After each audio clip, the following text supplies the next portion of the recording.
أعوذ بالله السميع العليم من الشيطان اللعين الرجيم. بسم الله الرحمن الرحيم. إن الله وملائكته يصلون على النبي يا أيها الذين آمنوا صلوا عليه وسلموا تسليما.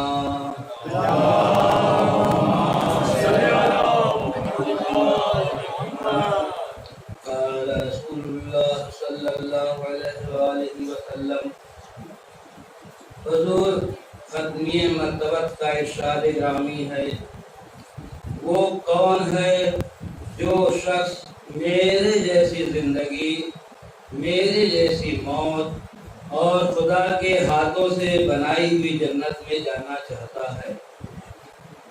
جو شخص میری جیسی زندگی چاہتا ہے، یہ کون کہہ رہا ہے؟ کہنے والے کا مرتبہ کیا ہے؟ اس کی بلندی و عظمت کیا ہے؟ اس کا مقام کیا ہے؟ کہنے والا جتنا بلند مرتبے کا ہوگا، اس کے قول میں بھی اتنا ہی وزن ہوگا۔ مثال کے طور پر اگر کسی دینی مسائل کے بارے میں کوئی بات کہتا ہوں تو وہ اتنی پائیدار نہ ہوگی، لیکن اسی بات کو کوئی عالم دین کہے تو وہ معیاری کہلائے گی۔ اگر اسی بات کو کوئی آیت اللہ کہیں تو اس کا وقار اور ہوگا، اور اگر اسی بات کو وقت کے نائب امام کہیں تو اس بات کی بلندی اور عظمت عالم اسلام میں افق کے سورج کی طرح ہوگی۔ یہ کون کہہ رہا ہے؟ جو شخص میری جیسی زندگی چاہتا ہے، جو فخر الانبیاء، اشرف الانبیاء، جو رحمت للعالمین ہیں، جن کے بارے میں خدا وحدہ لا شریک حدیث قدسی میں فرماتا ہے کنت کنزا مخفیہ، یعنی میں ایک چھپا ہوا خزانہ تھا، میں نے چاہا کہ میں پہچانا جاؤں تو اے میرے حبیب میں نے تمہیں پیدا کیا۔ نبی کا ارشاد گرامی ہے اول ما خلق اللہ نوری، یعنی ظاہر ہوا کہ اللہ نے سب سے پہلے ان کے نور کو خلق کیا۔ پھر آگے خدا وحدہ لا شریک فرماتا ہے کہ اے نبی اگر تمہیں خلق نہ کرتا تو میں یہ دنیا بھی خلق نہ کرتا۔ آگے قرآن مجید میں ارشاد ہوتا ہے اے رسول یہ کنکریاں تم نے نہیں پھینکی بلکہ ہم نے ماری ہے، یعنی نبی کے فعل کو خدا وحدہ لا شریک اپنا فعل قرار دیتا ہے۔ آگے ارشاد ہوتا ہے یہ تو کچھ بولتا ہی نہیں سوائے وحی الہی کے، یعنی رسول مقبول اپنی طرف سے کچھ بولتے ہی نہیں سوائے منشاء قدرت کے۔ تو بتاؤ جو خدا کی مرضی سے چلے، اسی کے مرضی سے بیٹھے، اسی کی مرضی سے بولے، اسی کی مرضی کے مطابق اٹھے، تو جس کی ساری زندگی مرضی پروردگار میں گزری ہو، اس کے جیسی زندگی کو پانے کی تمنا کس کے دل میں نہ ہوگی؟ ہر کوئی مومن چاہے گا کہ میری زندگی رسول کی جیسی ہو، میری موت رسول کے جیسی ہو۔ تو رسول کی موت سے افضل نہ کسی انبیاء کی موت، نہ کسی اولیاء کی موت، نہ کسی اوصیاء کی موت، نہ کسی ابدال کی موت، نہ کسی مفتی کی موت۔ مثلا مثال کے طور پہ میں ایک دوسرے شہر میں گیا تھا، جب کئی روز بعد واپس آیا تو دسترخوان پر میری مادر گرامی نے کہا، بیٹا یہ چیز میں نے اپنے ہاتھوں سے تمہارے لیے بنائی ہے۔ جبکہ دسترخوان کی ہر چیز ماں کے ہاتھوں سے بنی ہوئی ہے، لیکن کسی ایک چیز کو ماں کہے میں نے اس کو تمہارے لیے ہی بنایا ہے، تو بتاؤ وہ کون ایسا ہے کہ آج دسترخوان پر اس چیز کی طرف رغبت نہ ہو جسے ماں خود کہہ رہی ہے کہ یہ میں نے تمہارے لیے بنائی ہے۔ آج تو دسترخوان کی ہر غذا اس غذا کے سامنے پھیکی لگے گی۔ نعرہ سلوات۔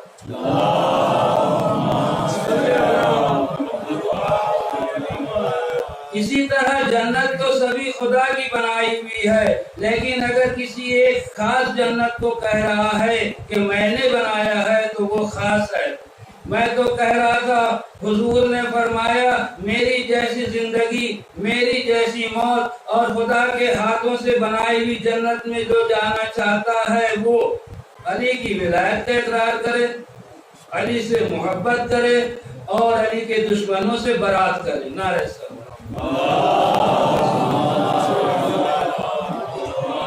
پتہ چلا کہ علی کی ولایت کا اقرار اور علی سے محبت اور علی کے دشمنوں سے برات کرنے پر نبی کے جیسی زندگی اس کی اور نبی کے جیسی موت اور خدا کے ہاتھ سے بنائی ہوئی جنت کا حقدار ہوگا۔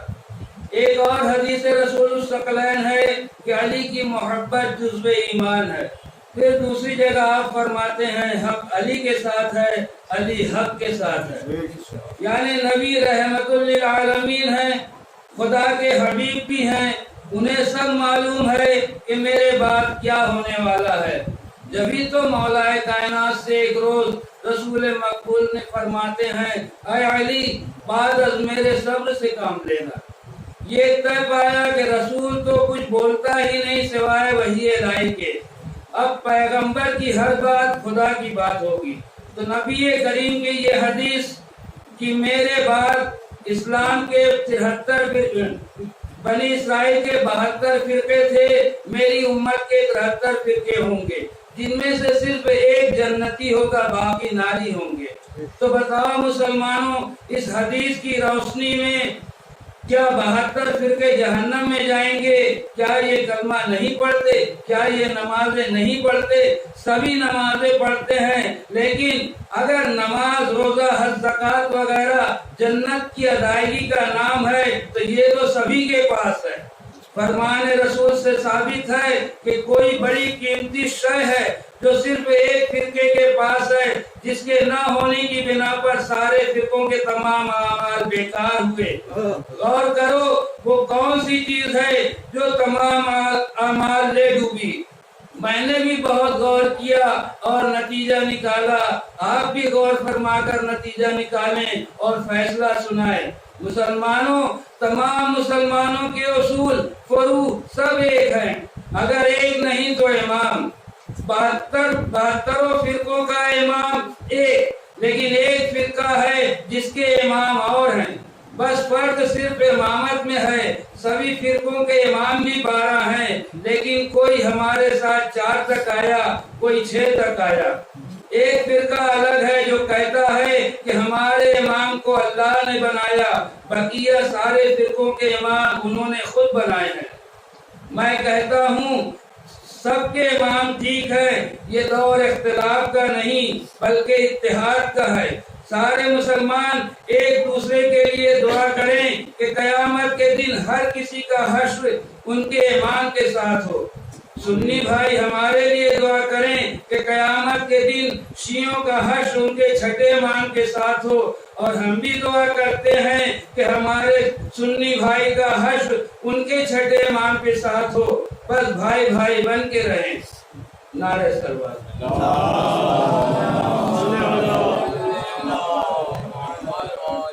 مولانا محمد اسماعیل دیوبندی جنہوں نے تقویت الایمان جیسی کتاب لکھی، وہ اپنی کتاب منصب امامت کے 72ویں صفحے پر رقم دراز ہیں کہ حضور نور نے فرمایا من مات ولم یعرف امام زمانہ فقد مات میتۃ الجاہلیہ، یعنی فرمایا جو مر گیا اور اپنے زمانے کے امام کو نہ پہچانا وہ جہالت کی موت مرا۔ اس فرمان مصطفیٰ صلی اللہ علیہ وآلہ وسلم کے پیش نظر ثابت ہوا کہ ہر مسلمان پر اپنے زمانے کے امام کی معرفت واجب و لازم ہے۔ خداوند عالم بھی قرآن مجید میں ارشاد فرما رہا ہے یوم ندعو کل اناس بامامہم، 15ویں پارے کی آیت، قیامت کے دن ہم ہر شخص کو اس کے امام کے ساتھ بلائیں گے۔ یہ حدیث مشکات شریف کی ہے، صفحہ 229۔ جابر ابن سمرہ نے کہا کہ میں نے رسول اللہ سے سنا کہ میرے بعد 12 نقیب ہوں گے جو سب کے سب قریش سے ہوں گے اور قیامت کے دن انہی کی سرداری ہوگی۔ پتہ چلا منصب نبوت اور امامت میں فرق ہے۔ خدا کا کام دین بنانا ہے، نبی کا کام دین کا پہنچانا ہے، اور دین پر جب مصیبت پڑے تو دین بچانا امام کا کام۔ نعرہ سلوات۔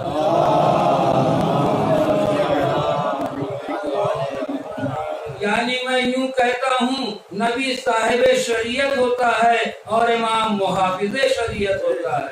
اللہ کی طرف سے آنا ہو، خالق سے کچھ لینا ہو تو نبی کے وسیلے سے، اور بارگاہ خدا میں جانا ہو یا اعمال قبول کروانا ہو تو امام کے وسیلے سے۔ اسی لیے حضور نے فرمایا لن يتقبل اللہ تعالی لغرض الا بحب علی ابن ابی طالب، فرمایا جب تک علی کی ولا اعمال نہ ہوگی اس وقت تک کوئی اعمال قبول نہ ہوگا۔ حضرت عمر ارشاد فرماتے ہیں کہ میں نے سنا حضور نے فرمایا کہ اگر ساری دنیا علی کی محبت پر جمع ہو جاتی تو خدا جہنم کو پیدا ہی نہ کرتا۔ حضور ختمی مرتبت نے بارہا علی کی محبت، علی سے الفت بتایا، لیکن امت نے نبی کے بعد ان کے گلے میں رسی باندھ کر لے چلے۔ اہل بیت علیہ السلام کے گھروں میں درانہ گھس آئے، فاطمہ زہرا کے اوپر دروازہ گرا دیا گیا، جن سے شکم میں ہی جناب محسن کی شہادت واقع ہوئی۔ جناب سیدہ کو مرثیہ پڑھنا پڑا، سبحت علیہ مصائب اللہ والنہار۔ امام حسن علیہ السلام کو زہر سے شہید کیا۔ سن 60 ہجری کے آخر سے اہل بیت کا دھار کے لیے امت کی طرف سے اتنے مسائب کے پہاڑ ٹوٹ پڑے۔ امام سے مدینہ چھوٹا۔ عزیزان گرامی، امام حسین کی رسول مقبول سے جو الفت و محبت ہے، حضور کے ارشادات کے مطابق اگر دیکھا جائے تو مدینہ چھوڑنا ہی صرف ہمارے ذوق میں ناقص میں آنے والی بات نہیں ہے، یہ ہمارے اذہان میں آنے والی بات ہی نہیں ہے، ہم بیان ہی نہیں کر سکتے۔ کیوں نہیں کر سکتے؟ اہل تشیع میں ہماری ساری دنیا میں ہمارے لوگ اذان کے بعد دعا پڑھتے ہیں، اس دعا میں ایک فقرہ آتا ہے عند قبر نبی کا محمد صلی اللہ علیہ وآلہ وسلم۔ جب ہمارا ہر مومن بھائی چاہتا ہے میں نبی کی قبر کے نزدیک رہوں تو امام حسین علیہ السلام کے لیے مدینے کا چھوڑنا ہی اذیت ناک تصور ہے، حتیٰ کہ مدینہ چھوڑنا۔ بہرحال امام علیہ السلام نے مدینہ چھوڑا، مکے میں قیام پذیر ہوئے، لیکن وہاں بھی امان نہ ملی۔ حاجیوں کے بھیس میں یزیدی امام کے قتل کے لیے پہنچ چکے تھے۔ امام نے مکہ بھی چھوڑا۔ قافلہ حسینی 2 محرم کو وارد کربلا ہوا۔ آج محرم کی 6 تاریخ ہو چکی ہے۔ جی چاہتا ہے آج اس جوان کا مسائل پڑھوں جو رفتار میں، گفتار میں اور شکل و صورت میں رسول سے مشابہ ہے۔